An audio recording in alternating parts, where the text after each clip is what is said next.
Hello everyone, welcome to the class number 23 of the chapter Programming using C। तो आज हम पढ़ेंगे और एक तरह के टॉपिक के बारे में जिस टॉपिक का नाम है कंट्रोल स्ट्रक्चर्स। तो ये कंट्रोल स्ट्रक्चर्स क्या है, इसको हम हमारे सी प्रोग्राम में क्यों यूज करते हैं, इसको यूज हम क्यों करते हैं, इसके बारे में आज हम पढ़ेंगे इस टोटल वीडियो में। ओके, तो चलिए शुरू करते हैं। What is control structure? First हमें ये जानना है कि ये कंट्रोल स्ट्रक्चर क्या है। जैसे कि हमें पता है a C program is a set of statements और स्टेट ऑफ इंस्ट्रक्शंस। जैसे कि अगर आप कोई भी एक सिंपल सी प्रोग्राम लिखते हो, चाहे वो एडिशन वाला भी प्रोग्राम क्यों ना हो, ओके, जैसे कि सपोज यहाँ आप वहां पे लिखते हो इंट ए बी सी, उसके बाद फिर ए और बी का वैल्यू लेते हो by using printf function, by using scanf function, उसके बाद C equals to A plus B ऐसा ऑपरेशन परफॉर्म करते हो। तो हर ये क्या है, ये एक एक स्टेटमेंट है। Okay, C program is a set of statement और is a collection of statements. तो multiple number of statements available होते हैं एक सी प्रोग्राम में। मल्टीपल नंबर ऑफ स्टेटमेंट्स को लेके हम बनाते हैं सी प्रोग्राम। तो ये कंट्रोल स्ट्रक्चर भी एक तरह का स्टेटमेंट है, इसको भी हम प्रोग्राम के अंदर यूज करते हैं। तो इस तरह के स्टेटमेंट को हम क्यों यूज करते हैं? The statement that is used to control the flow of execution in a program. Suppose हमने एक प्रोग्राम लिखा है, ओके, हमने यहाँ पे एक प्रोग्राम लिखा है। इस प्रोग्राम के अंदर अगर हम ऐसा कोई स्टेटमेंट को यूज करते हैं जो स्टेटमेंट की हमारे और कुछ स्टेटमेंट्स के फ्लो को कंट्रोल करता है, मतलब अगर हम ऐसा कुछ स्टेटमेंट हमारे प्रोग्राम के अंदर यूज करते हैं जो स्टेटमेंट ये डिसाइड करता है कि प्रोग्राम के अंदर और कुछ स्टेटमेंट्स जो हैं वो एग्जीक्यूट होंगे या नहीं होंगे, उसको कंट्रोल करता है अगर कोई एक स्टेटमेंट, उस स्टेटमेंट को हम बोलते हैं कंट्रोल स्ट्रक्चर और control statement. The statement that is used to control the flow of execution in a program. एक प्रोग्राम के अंदर किस स्टेटमेंट के बाद किस स्टेटमेंट को एग्जीक्यूट करना है, उसको कंट्रोल करने के लिए अगर हम किसी स्टेटमेंट को यूज करते हैं हमारे प्रोग्राम में, तो उसी तरह के स्टेटमेंट को हम बोलते हैं कंट्रोल स्ट्रक्चर और कंट्रोल स्टेटमेंट। सिंपल टर्म में अगर बोलें, the statement that we use inside a program to control the flow of a program। एक प्रोग्राम का फ्लो को कंट्रोल करने के लिए, मतलब एक प्रोग्राम में कौन से स्टेटमेंट के बाद कौन सा स्टेटमेंट एग्जीक्यूट होना चाहिए, उस फ्लो को कंट्रोल करने के लिए अगर हम कुछ स्टेटमेंट हमारे प्रोग्राम के अंदर यूज करते हैं, उसी तरह के स्टेटमेंट को हम बोलते हैं कंट्रोल स्टेटमेंट और कंट्रोल स्ट्रक्चर। ओके, समझ आ गया? The statement that is used to control the flow of execution in a program। एक प्रोग्राम के अंदर अगर हम एक सी प्रोग्राम लिखते हैं तो उस प्रोग्राम में मल्टीपल नंबर ऑफ स्टेटमेंट्स हैं। तो अगर इस प्रोग्राम के अंदर हमने ऐसा कोई स्टेटमेंट लिया है, जो स्टेटमेंट किस लिए यूज किया जाता है कि उस स्टेटमेंट को हम इसीलिए यूज करते हैं ताकि उस प्रोग्राम में उस स्टेटमेंट के अंदर अगर हमने और कुछ स्टेटमेंट्स लिखे हैं तो वो स्टेटमेंट प्रोग्राम के अंदर कब एग्जीक्यूट होगा उसको कंट्रोल करता है जो स्टेटमेंट, उस तरह के स्टेटमेंट को हम बोलते हैं कंट्रोल स्टेटमेंट और control structure. Okay, a control structure determines an order in which the statement used in a program are executed। Control structure या फिर कंट्रोल स्टेटमेंट हम क्यों यूज करते हैं हमारे प्रोग्राम के अंदर? ये डिटरमाइन करने के लिए कि हमारे प्रोग्राम के अंदर जो स्टेटमेंट्स हैं वो किस स्टेटमेंट के बाद किस स्टेटमेंट को एग्जीक्यूट करेगा हमारा प्रोग्राम एग्जीक्यूशन के वक्त, उसको डिटरमाइन करने के लिए हम यूज करते हैं कंट्रोल स्ट्रक्चर या फिर कंट्रोल स्टेटमेंट को। ओके, सपोज मैंने एक वैल्यू यूजर से लिया, सपोज मैंने एक वैल्यू लिया यूजर से, जैसे कि सपोज मैंने एक वेरिएबल डिक्लेयर किया इंट ए और ए का वैल्यू सपोज मैंने यूजर से एक्सेप्ट किया। ओके, तो यहां पे अगर ए का वैल्यू क्या है, अगर ए का वैल्यू पॉजिटिव है तो मुझे वहां पे प्रिंट करना है कि this is a positive number. Else अगर ये पॉजिटिव नंबर नहीं है तो मुझे प्रिंट करना है कि this is a negative number. Okay, तो यहां पे हमारा प्रोग्राम, मतलब ए का वैल्यू यूजर से इनपुट लेने के बाद यहां पे हम यूज करते हैं कुछ कंडीशंस।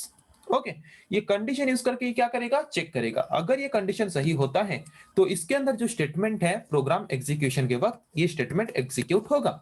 अगर ये कंडीशन फॉल्स है तो ये स्टेटमेंट प्रोग्राम में एग्जीक्यूट नहीं होगा, उसको छोड़ के बाकी जो स्टेटमेंट्स है वो उसको जाके एग्जीक्यूट करेगा। ओके, तो यहां पे हमने ये स्टेटमेंट को और ये स्टेटमेंट को क्यों यूज किया कि फ्लो ऑफ कंट्रोल मतलब हमारे प्रोग्राम में किस स्टेटमेंट के बाद किस स्टेटमेंट एग्जीक्यूट होना चाहिए, उसको कंट्रोल करने के लिए हम यूज किया इस तरह के स्टेटमेंट को। तो इस तरह के स्टेटमेंट को हम बोल सकते हैं control statement. This statements are used to control the flow of program. ये सारे स्टेटमेंट्स को हम प्रोग्राम के अंदर यूज करते हैं हमारे प्रोग्राम के फ्लो को कंट्रोल करने के लिए। मतलब इन्हीं स्टेटमेंट्स के हाथ में होता है हमारा प्रोग्राम का फ्लो का कंट्रोल, और इसीलिए हम इसी तरह के स्टेटमेंट्स को बोलते हैं कंट्रोल स्ट्रक्चर या फिर कंट्रोल स्टेटमेंट। ओके, समझ आ गया? A control structure is used to determine that. Control structure हम यूज करते हैं हमारे प्रोग्राम के अंदर ये डिटरमाइन करने के लिए कि उस कंट्रोल स्टेटमेंट के अंदर हमने जो ब्लॉक ऑफ स्टेटमेंट लिया है, वो ब्लॉक ऑफ स्टेटमेंट एक बार एग्जीक्यूट होगा, कि बहुत बार एग्जीक्यूट होगा, कि बिल्कुल भी एग्जीक्यूट नहीं होगा। जैसे कि हमने यहाँ पे लिया, यहाँ पे हमने एक स्टेटमेंट लिया, ये एक स्टेटमेंट है, अगर a का वैल्यू 0 से बड़ा है, मतलब उसके अंदर जो स्टेटमेंट है उसी स्टेटमेंट को प्रिंट करेगा। मतलब a का वैल्यू हम यूजर से एक्सेप्ट करेंगे और a का वैल्यू हमने यूजर से जो लिया है वो चेक करेगा इस कंडीशन को। अगर ये कंडीशन सही है तो उसके अंदर जो स्टेटमेंट है उस स्टेटमेंट को प्रोग्राम एग्जीक्यूशन होते वक्त हमारा प्रोग्राम एग्जीक्यूट करेगा। अगर ये कंडीशन सही नहीं है तो इस ब्लॉक ऑफ स्टेटमेंट को वो एग्जीक्यूट नहीं करेगा। मतलब इस पर्टिकुलर स्टेटमेंट को एग्जीक्यूट करना है कि एग्जीक्यूट नहीं करना है, वो किस स्टेटमेंट के ऊपर डिपेंड करता है, इस स्टेटमेंट के ऊपर डिपेंड करता है। तो इस स्टेटमेंट को हम बोलते हैं, इस स्टेटमेंट को हम यहाँ पे बोल सकते हैं कि ये स्टेटमेंट कंट्रोल कर रहा है कि उस पर्टिकुलर स्टेटमेंट के अंदर जो स्टेटमेंट है वो स्टेटमेंट एग्जीक्यूट होगा कि नहीं। अगर ये पर्टिकुलर स्टेटमेंट में दिया गया कंडीशन सही है तो उसके अंदर जो ब्लॉक ऑफ स्टेटमेंट है वो एग्जीक्यूट होगा।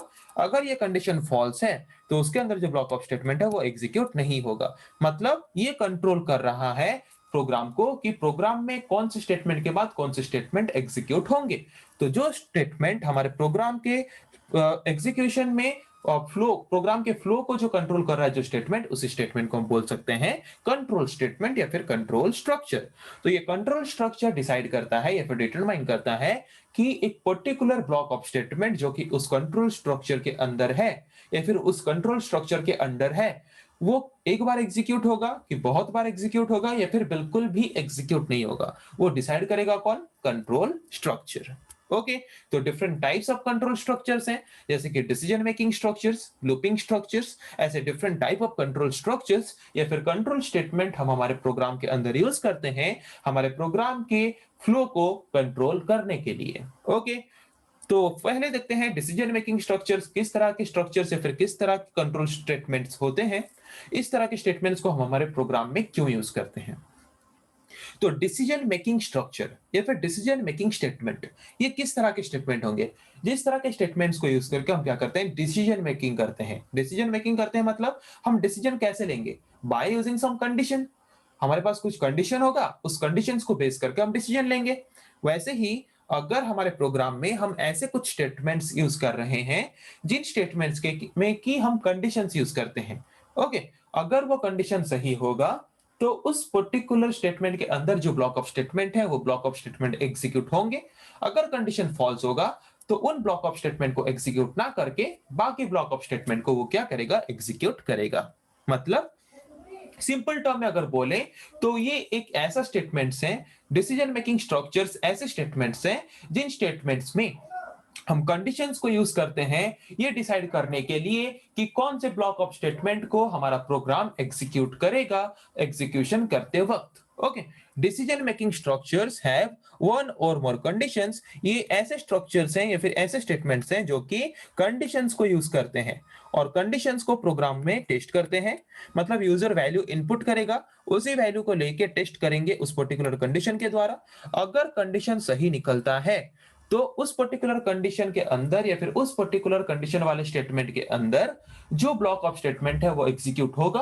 अगर वो कंडीशन फॉल्स हो जाता है तो उस ब्लॉक ऑफ स्टेटमेंट को एग्जीक्यूट ना करके बाकी जो स्टेटमेंट्स हैं उनको वो जाके एग्जीक्यूट करेगा। वही लिखा है, decision making structures have one or more conditions to be tested by the program।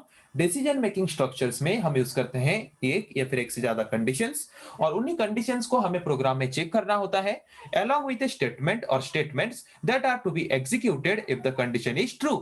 Okay, तो हम वहां पे कंडीशन जो देते हैं, कंडीशंस के अंदर कुछ स्टेटमेंट रखते हैं, अगर वो कंडीशन सही हो जाता है, जैसे कि मैंने यहाँ पे रखा इफ ए ग्रेटर देन 0, तो उसके अंदर जो स्टेटमेंट है, अगर ये कंडीशन सही होता है, उसके अंदर जो स्टेटमेंट है वो एग्जीक्यूट होगा।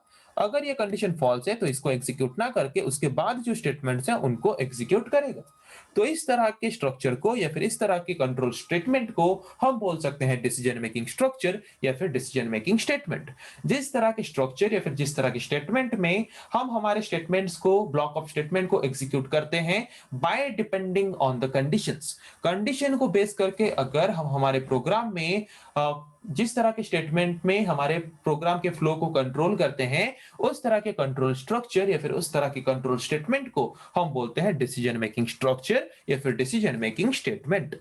ओके, तो डिसीजन मेकिंग स्ट्रक्चर या फिर डिसीजन मेकिंग स्टेटमेंट में जबकि हम कंडीशंस को बेस करके सिलेक्शन करते हैं, तो इसीलिए हम कंडीशन जबकि यूज करते हैं, इसीलिए इसको हम कंडीशनल स्टेटमेंट भी बोल सकते हैं।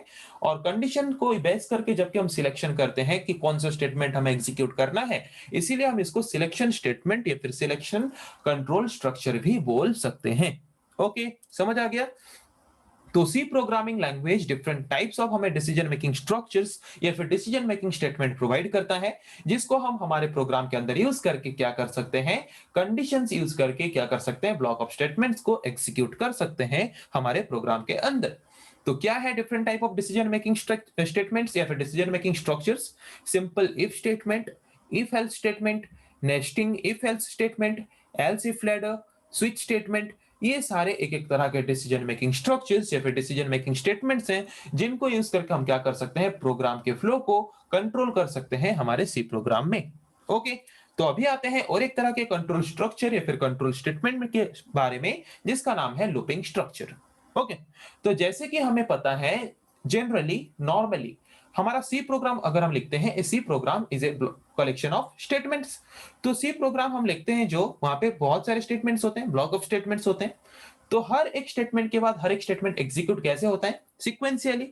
जैसे कि फर्स्ट स्टेटमेंट पहले एग्जीक्यूट होगा। ओके, मेन फंक्शन के अंदर हमारा एग्जीक्यूशन शुरू होता है मेन फंक्शन से। तो मेन फंक्शन के अंदर ये हो गया हमारा मेन फंक्शन। तो मेन फंक्शन के अंदर जो फर्स्ट स्टेटमेंट है वो पहले एग्जीक्यूट होगा, उसके बाद जो स्टेटमेंट है वो एग्जीक्यूट होगा, उसके बाद जो स्टेटमेंट है वो एग्जीक्यूट होगा, ऐसे सीक्वेंशियल एग्जीक्यूट होता है। ओके, हमारे प्रोग्राम के अंदर। पर सपोज ऐसा कोई सिचुएशन आता है जहां पे हमें एक पर्टिकुलर ब्लॉक ऑफ स्टेटमेंट को multiple number of time execute करना है। मतलब सपोज ऐसे कुछ लाइंस हैं, ऐसे कुछ स्टेटमेंट्स हैं जिसको हमें multiple number of time execute करना पड़ेगा।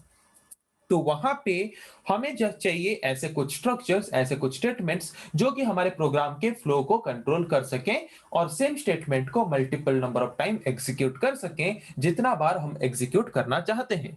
तो वहां पे हम जिस तरह के स्ट्रक्चर या फिर जिस तरह के स्टेटमेंट को यूज करते हैं, उस तरह के स्ट्रक्चर या फिर उस तरह के स्टेटमेंट को हम बोलते हैं लूपिंग स्ट्रक्चर। ओके, वही लिखा है, there may be a situation arises when we need to execute a block of statements several number of times. Suppose ऐसा कोई situation प्रोग्राम में आ सकता है कि एक ब्लॉक ऑफ स्टेटमेंट को हमें multiple number of time execute करना पड़े।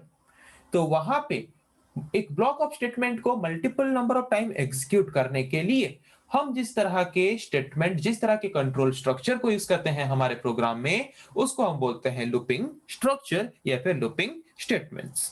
ओके, तो सी प्रोग्राम हमें different type of looping structures या फिर लूपिंग स्टेटमेंट प्रोवाइड करता है, जैसे कि while loop, do while loop, for loop, ऐसे different type of looping structures या फिर लूपिंग स्टेटमेंट हमें प्रोग्राम प्रोवाइड करता है हमारे प्रोग्राम में यूज करके एक ब्लॉक ऑफ स्टेटमेंट को मल्टीपल नंबर ऑफ टाइम हमारे प्रोग्राम के अंदर एग्जीक्यूट करने के लिए। ओके, तो आज हमने पढ़ा क्या, कंट्रोल स्ट्रक्चर क्या है। It is a statement what we use to control the flow of program. एक प्रोग्राम के फ्लो को कंट्रोल करने के लिए हम जो स्टेटमेंट यूज करते हैं हमारे प्रोग्राम में, उन्हीं स्टेटमेंट्स को हम बोलते हैं कंट्रोल स्ट्रक्चर या फिर कंट्रोल स्टेटमेंट। तो सी प्रोग्राम मेनली हमें different type of control statement provide करता है, जैसे कि डिसीजन मेकिंग स्टेटमेंट्स या फिर decision making structure, then looping statements या फिर लूपिंग स्ट्रक्चर। तो डिसीजन मेकिंग स्ट्रक्चर एक कैसा कंट्रोल स्टेटमेंट या फिर कंट्रोल स्ट्रक्चर है, जिस तरह के कंट्रोल स्टेटमेंट में हम प्रोग्राम में स्टेटमेंट्स के फ्लो को या फिर प्रोग्राम के फ्लो को कंट्रोल करते हैं by using some conditions. Conditions को यूज करके अगर हम हमारे प्रोग्राम में जिस तरह के स्टेटमेंट में हमारे प्रोग्राम के फ्लो को कंट्रोल करते हैं, उस तरह के कंट्रोल स्ट्रक्चर या फिर उस तरह के कंट्रोल स्टेटमेंट को हम बोलते हैं डिसीजन मेकिंग स्ट्रक्चर्स या फिर कंडीशनल स्ट्रक्चर्स या फिर उसको हम सिलेक्शन कंट्रोल स्ट्रक्चर भी बोलते हैं। और दूसरा तरह का कंट्रोल स्ट्रक्चर है लूपिंग स्ट्रक्चर। इस तरह के स्ट्रक्चर या फिर इस तरह के स्टेटमेंट को हम हमारे प्रोग्राम में कब यूज करते हैं, जब हमें लगता है कि कोई एक ब्लॉक ऑफ स्टेटमेंट को हमें मल्टीपल नंबर ऑफ टाइम हमारे प्रोग्राम में एग्जीक्यूट करना है, तो वहां पे एक ही बार उस ब्लॉक ऑफ स्टेटमेंट को लिख के multiple number of time execute करने के लिए हमें जो स्टेटमेंट फैसिलिटी प्रोवाइड करता है, उस तरह के कंट्रोल स्ट्रक्चर या फिर कंट्रोल स्टेटमेंट को हम बोलते हैं लूपिंग स्ट्रक्चर या फिर लूपिंग स्टेटमेंट। ओके, समझ आ गया? तो नेक्स्ट क्लास में हम पढ़ेंगे फिर ऐसे और कुछ टॉपिक के बारे में। आज के लिए इतना ही। Thank you.